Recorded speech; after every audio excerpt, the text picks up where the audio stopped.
নমস্কার সকলকে, welcome to my new blog. পুরীতে গিয়ে হোটেলে ফ্রি ব্রেকফাস্ট করে আমরা বেরিয়ে পড়েছিলাম বিচে, কিন্তু বেশিক্ষণ গিয়ে থাকতে পারিনি কারণ মেয়ের খুব অস্বস্তি বোধ হচ্ছিল রোদ্রে, তাই আমি আবারও মেয়েকে নিয়ে ফিরে এসেছিলাম হোটেলে। তো তারপরে মা বাবু ফেরার পর মেয়েকে ওদের কাছে রেখে আমরা দুজন মিলে গেছিলাম একটু বিচে আবারও, সেখানে কিছুক্ষণ সময় কাটিয়ে তারপর আবারও হোটেলের দিকে ফিরে এসেছিলাম।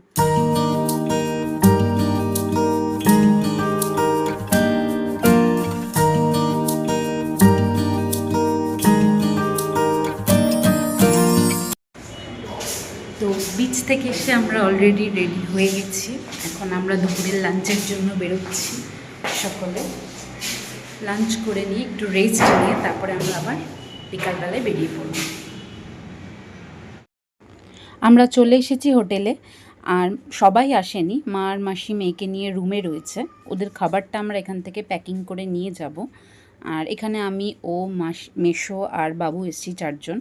তো আমাদের এখান থেকে খাওয়া দাওয়া কমপ্লিট হয়ে গেলে আমরা আবারও রুমে ফিরে যাব।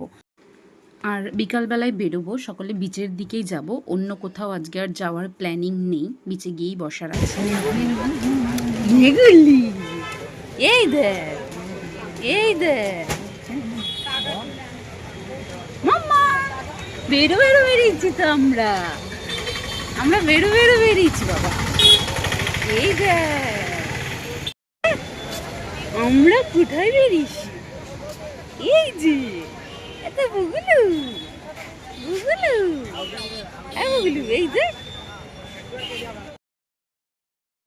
আর রেডি হয়ে প্রথমেই এখানে চলে এসেছি আগে চা খেতে, কারণ হোটেলে কোথাও চা আমরা খাইনি, তাই এখানে এসে চা খেয়ে পাশেই দেখতে পেলাম এরকম একটা কিছু লঙ্কার চপ ভাজছিল, যেটা খুবই ইন্টারেস্টিং লাগলো। আর এটা ফার্স্ট টাইম আমি দেখছি, কোনো দিন আগে ট্রাইও করিনি এবং দেখিও নি। খেতে মোটামুটি বেশ ভালোই লাগছিল। তো এটাই আমরা সবাই নিয়ে নিয়েছিলাম প্রথমে দিন।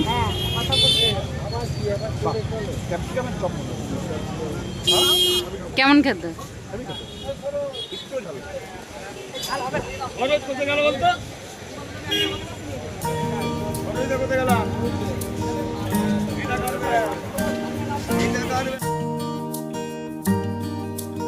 খাওয়া দাওয়া শেষ করে আমরা বিচের দিকেই গেছিলাম। যেহেতু আমাদের আজকে কোনো প্ল্যানিং ছিল না অন্য কোথায় যাওয়ার, তাই আমরা সেখানে কিছুক্ষণ সময় কাটিয়ে আমরা আবার হোটেলের দিকে ফিরে গেছিলাম। বেশ কিছুক্ষণ থেকেছিলাম, থেকে রাতের দিকেই গেছিলাম। আর রাতের ডিনারটাও আমরা হোটেলেই আনিয়ে নিয়েছিলাম, বাইরে কোথাও আর যাইনি খাওয়ার জন্য। তো আমার ভিডিওটি আজকে এই পর্যন্তই। আমার ভিডিওগুলি ভালো লেগে থাকলে অবশ্যই পাশে থাকবেন, সাথে থাকবেন।